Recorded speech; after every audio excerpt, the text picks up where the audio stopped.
السلام علیکم ناظرین۔ محرم قمری اسلامی سال کا پہلا مہینہ ہے۔ اسی سے قمری اسلامی سال کی ابتدا ہوتی ہے۔ شریعت کی نگاہ میں اس مہینے کو بھی بڑی حرمت، عظمت، فضیلت اور اہمیت حاصل ہے۔ اسی وجہ سے اس ماہ محرم میں عبادات کی ادائیگی بھی بڑی فضیلت اور اہمیت رکھتی ہے۔ اس ماہ کی عبادات میں سے ایک اہم عبادت روزہ بھی ہے کہ اس ماہ محرم میں روزے رکھنے کی بھی فضیلت ہے۔ ہر دن کے روزے کی فضیلت ہے۔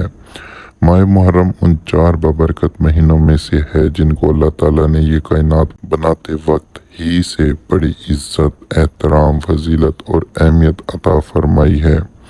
جیسا کہ اللہ تعالیٰ سورہ توبہ کی آیت نمبر 36 میں فرماتے ہیں، جس کا ترجمہ ہے: حقیقت یہ ہے کہ اللہ کے نزدیک مہینوں کی تعداد 12 مہینے ہے جو اللہ کی کتاب یعنی لوح محفوظ کے مطابق اس دن سے نافذ چلی آتی ہے جس دن اللہ تعالیٰ نے آسمان اور زمین کو پیدا کیا تھا، اور ان 12 مہینوں میں سے 4 حرمت والے مہینے ہیں، یعنی دین کا سیدھا تقاضا ہے۔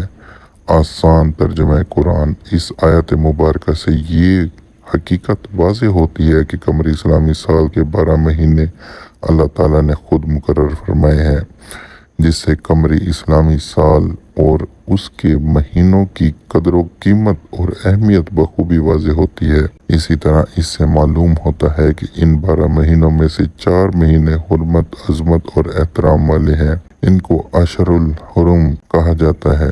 یہ مضمون متعدد احادیث میں آیا ہے جن سے ان 4 مہینوں کی تعین بھی واضح ہو جاتی ہے۔